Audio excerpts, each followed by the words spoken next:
Ian Kanyi Waithaka tried 3 times to take his own life, but between the pit of emptiness and the summit of hopelessness was his salvation. This is a journey through his darkness, how he found the light, and how he's trying to cast that light upon the paths of others still ensnarled in the shadows.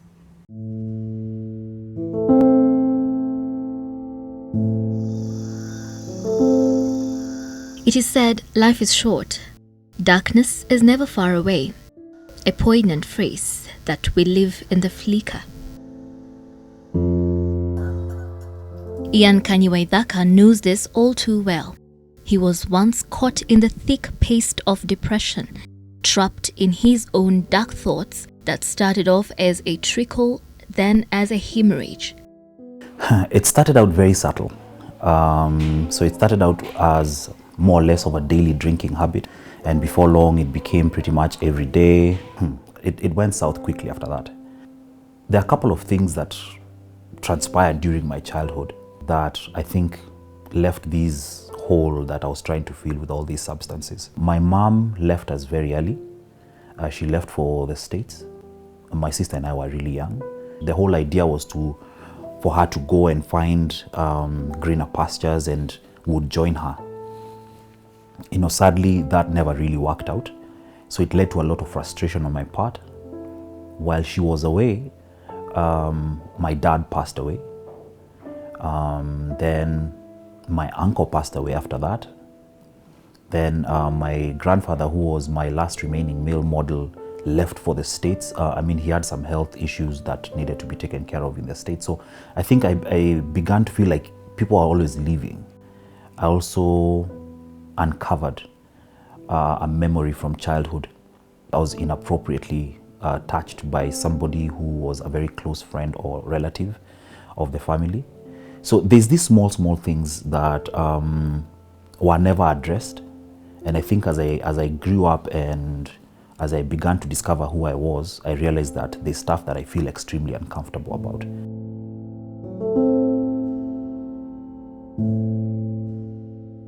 Racked by a deep pain inside, a pain unblunted by the passage of time, he one day packed up and traveled to the coast. He didn't intend to come back. I was extremely depressed when I left. I wasn't logical. It wasn't a logical decision. So the decision to leave and not tell anyone, was an extremely selfish one. But it didn't seem that way to me at the time. I always find it a bit difficult to take my mind there.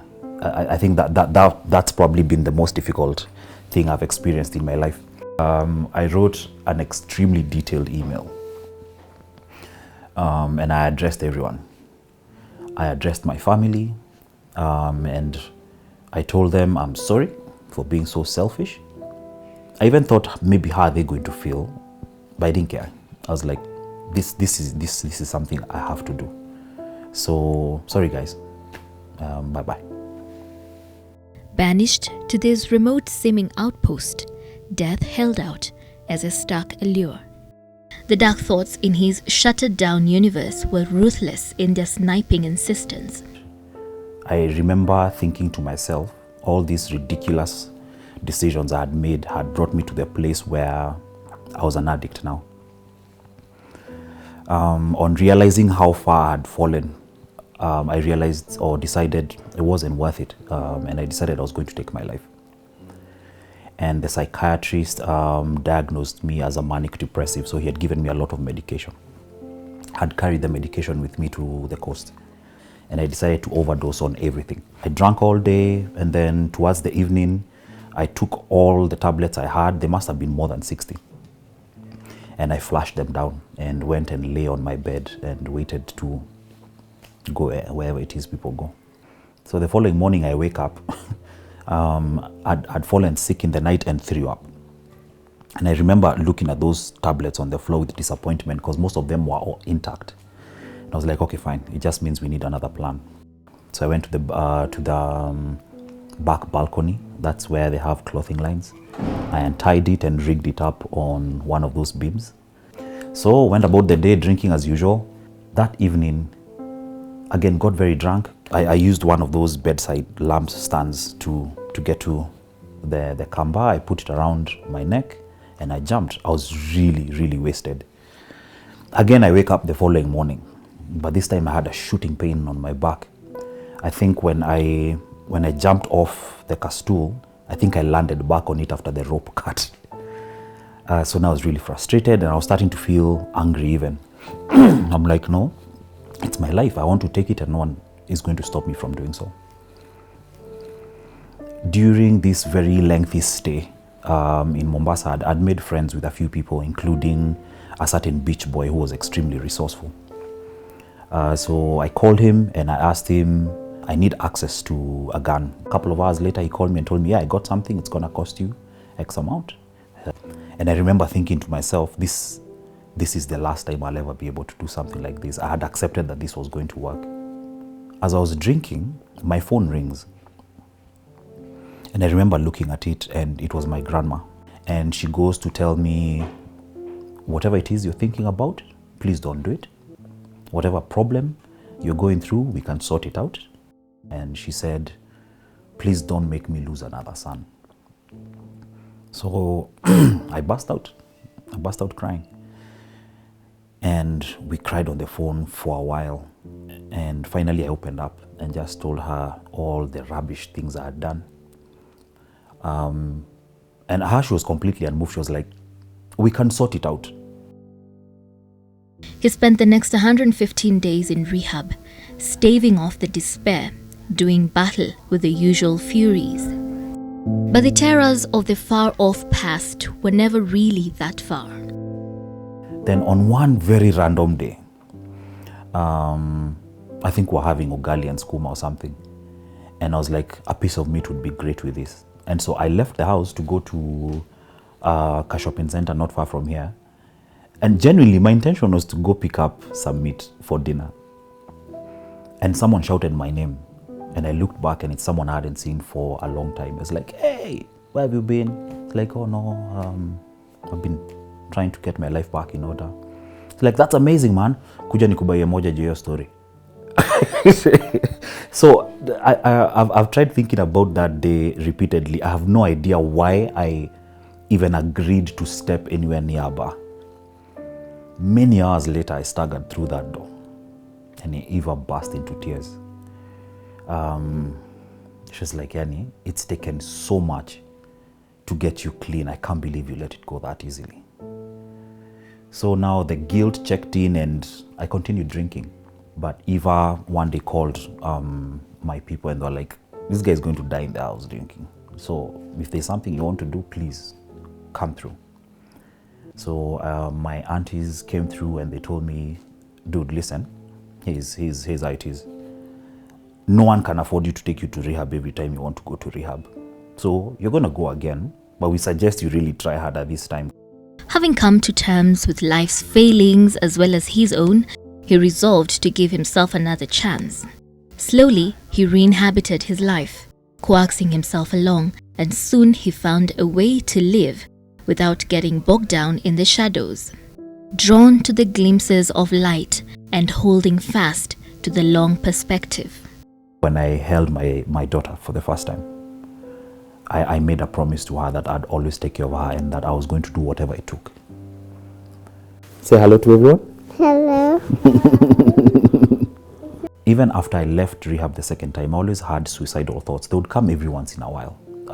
You never knew when they were going to come. You'd wake up having a perfectly fine day. And at some point you'll find yourself thinking, maybe I should just end my life.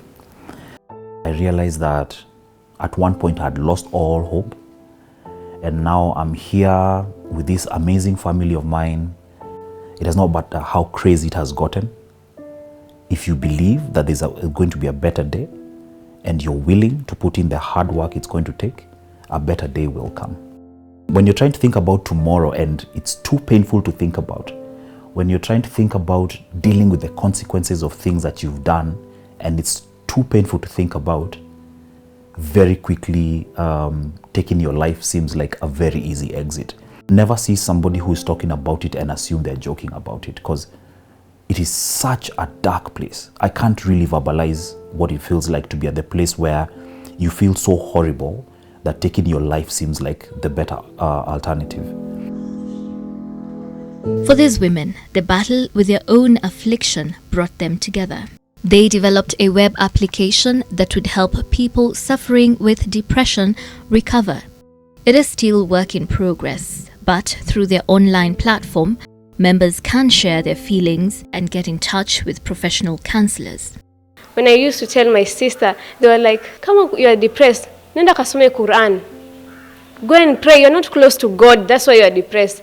You're not close to God. And I was like, no, I'm close to God. But no one was there like to tell me that if I know how you are feeling and I can help you, there was nothing there to keep me calm. We are focusing mainly on eradicating that stigma from society, because right now you can say, yeah, I can post on Facebook, I can post on Instagram, but then the reactions that you will get from society will not really help you.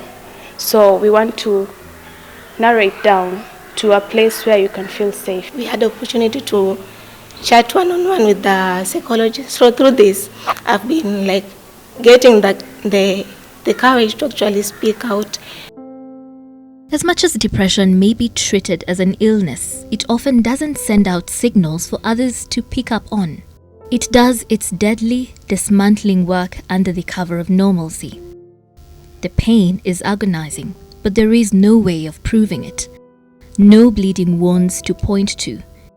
Some people may go through something and they recover easily, but for some people, it just saying be strong or God will make a way. Depression is an illness. The same way you don't tell a person who has malaria, encourage yourself in the Lord, or cheer up. It's almost impossible for that to work. You've seen on the Facebook where someone posts, a post that is suggestive that they are suicidal. And what you get from, from the friends on the Facebook is a lot of, telling off, a lot of bashing, a lot of threatening. We need to treat every suicide thought, action, word, anything with the seriousness it deserves. With suicide, you really never know who is going to make good their threat. 4 or 5 people who commit suicide are depressed at the time of their deaths. But there are other causes too, such as bipolar disorders, schizophrenia, anxiety disorders, and alcohol and other substance abuse. There are so many other cases that go unreported also because of stigma. Because if I know I'm going to say that my relative died of suicide, and I know, of course, the community around me will discriminate me, will say we have a bad spirit, a bad omen in our family, then that will have a direct impact on people coming out and saying, hey, we have lost someone by suicide. 5 of 6 people with mental health disorders do not seek treatment. But an audit of the Ministry of Health by the Auditor General also paints a picture of state neglect, even as mental health disorders continue to afflict more citizens every year. There's only one psychologist for every 4.6 million Kenyans. Only 25 of the 47 counties have psychiatric units. As a professional in this field of mental health, I am still alarmed. I still think we have a long way to go as a country. We are not doing enough in terms of raising awareness. We still do not have enough support from the government to prioritize mental health. The suicide rate for men is 3 times higher than that of women. Most men build a facade to mask the clutches of darkness. I remember when I first discovered that I was abused as a child, I found that really difficult to talk about, even with my wife. When that memory was, because it's stuff that you block out completely. When I finally gained that memory back, I found it difficult to talk about, but I realized if I don't talk about it, then it's going to be that darkness that keeps growing in my life. Guys find it really difficult to own up to inadequacies, stuff that is in your life that you're not proud of. Women will talk about suicide many more times and much more than men, but they have a lower completion rate. Again, that is explained by the fact that what women are going to use as ways and methods of committing suicide is likely to be a bit subtle compared to what men will do. It's not every day that men speak about mental health struggles. Society shames and invalidates mental illness. But these men who have struggled with chaotic thoughts, the fear, the anxiety, the constant hopelessness, are among those who've overcome the stigma, the main cause of his silence and the lack of awareness. For Ian Kanye, the weight of trying to suppress the darkness overwhelmed him. But with the third attempt to end his life, came an escape route. Now he is an articulate spokesman on mental health. Every time I see somebody who succeeded in taking their lives, number one, it breaks my heart, because I know I was that person and now I'm this person. So there was the possibility of them transitioning into something else. But it also makes me realize just how lucky I am, because half the time you hear someone who tried once and they are gone. I keep thinking about how many times I've tried to take my life and I'm here. It gets better. It gets better, but you have got to be alive for it to get better. You might be basing the decision to take your own life on stuff that has happened, but you don't know about tomorrow. Dwayne "The Rock" Johnson, who's known as one of Hollywood's tough guys, opened up about his secret and long battle with mental health, the several painful moments of his life, and the indispensable lessons he learned from the hardships. Michael Phelps, the most decorated swimmer in Olympic history with 28 medals, also pulled back the curtain on his battle with depression and not wanting to be alive, despite the many accolades. He now champions the fight against depression and anxiety. NBA All-Star and Cleveland Cavaliers superstar Kevin Love, in an open letter published in the Players Tribune, also opened up about his mental health struggles. "Everyone is going through something," he said. "You're not different for sharing what you're going through. It could be the most important thing you do. It was for me."